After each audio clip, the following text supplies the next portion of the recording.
All right, let's just dive straight into it. Welcome to today's Explainer, where we're unpacking one of the most downright dangerous threats in the entire Linux ecosystem, kernel exploits. If you've ever wondered how a seemingly tiny security flaw can bring down a massive enterprise infrastructure, well, you're in the exact right place. We're going to break down the anatomy of this hack step by step. Picture this. A hacker finds a tiny crack in a website. Maybe it's just a simple PHP bug. They get in, but they've only got the absolute lowest level of access, something like a basic www-data user account. Honestly, they can't do much with it. Yet somehow, just minutes later, they have absolute unstoppable root control over the entire server. How on earth does that happen? Let's figure it out. To get there, here's our game plan. We'll start with what privilege escalation actually is, map out the typical attack flow, look at some common exploit techniques, talk about the massive risks in the container era, and finally, wrap up with how you can actually defend against all of this. Okay, part 1. What is privilege escalation? Let's clearly define what we're really up against here. It helps to think of a Linux system kind of like a highly secure building. User space is the lobby. It's restricted, it's isolated, and your normal programs live down there without being able to do any real damage to the building itself. But the kernel space? That is absolute God mode. The kernel controls the memory, the processes, the entire file system, the network cards, the security protocols, the whole shebang. If a hacker finds a vulnerability in the kernel, they basically break out of the lobby and steal the master keys to the entire building. The isolation is completely shattered. Moving right along to part 2, the typical attack flow. Let's look at how attackers actually cross that boundary in the real world. The reality is shockingly straightforward, and it almost always follows a 3-step playbook. First, they grab that low-level foothold. Maybe a weak SSH password or a WordPress bug gets them a restricted shell. Step 2 is reconnaissance. They need to figure out exactly what kind of system they've landed on. And then, step 3, they weaponize that info by hunting for known public vulnerabilities, or CVEs, that match that exact system. And look, that reconnaissance step, it's dangerously simple. A hacker just types one basic command, uname-a. That instantly spits out the precise kernel version, the Linux distro, the CPU architecture, everything. Say it comes back as Linux 5.4.0.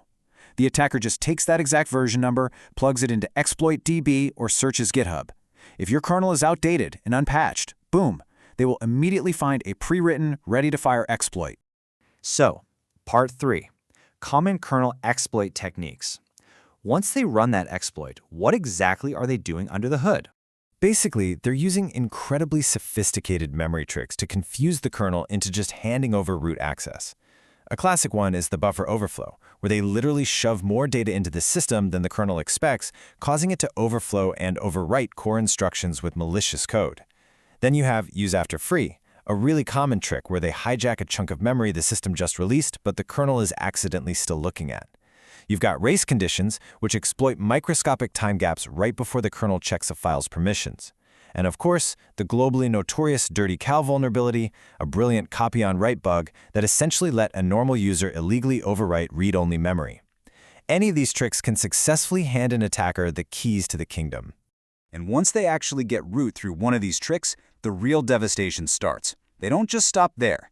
They lock down their new kingdom. They install rootkits to become practically invisible.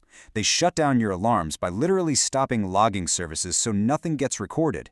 They dig through your hidden folders, steal SSH keys, create secret backdoor accounts, and then they pivot.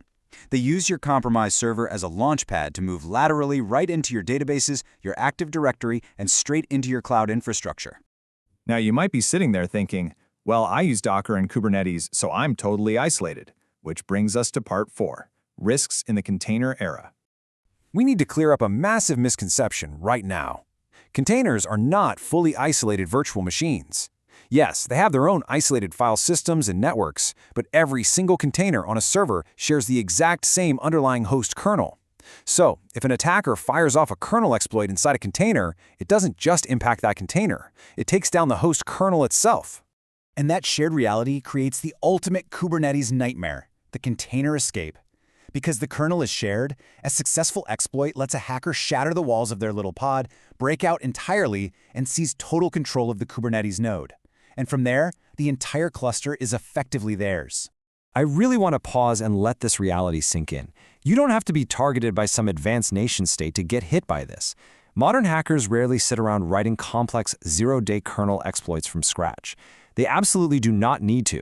They use automated scanners to find unpatched servers, and then they just download public proof-of-concept codes straight off GitHub. That automation makes this threat incredibly, terrifyingly scalable. Which brings us to our final section, Part 5, Defending Against Kernel Exploits. We know the threat, so how do we actually stop it? Look, to properly defend your infrastructure, you absolutely have to use a multi-layered approach. Your absolute best defense? Patch management. Regularly updating your kernel is crucial because the vast majority of breaches rely on old known vulnerabilities. Down the stack, you need to enforce the principle of least privilege for web services, so if an initial breach happens, it's contained. You want system hardening, tools like SE-Linux or AppArmor to tightly restrict what any compromised process can actually pull off. Make sure memory protections like KSLR are turned on to make those memory exploits way harder to execute. In modern environments, strict Kubernetes security is non-negotiable. Specifically, never allowing privileged true in your container configs, which is basically just handing over the keys. And finally, you need robust EDR monitoring to constantly watch for the weird, anomalous behaviors that tell you an exploit is happening right now. So I want to leave you with this final provocative thought to wrap up our explainer today. We all spend so much time obsessing over firewall rules and building these complex network perimeters. But the reality?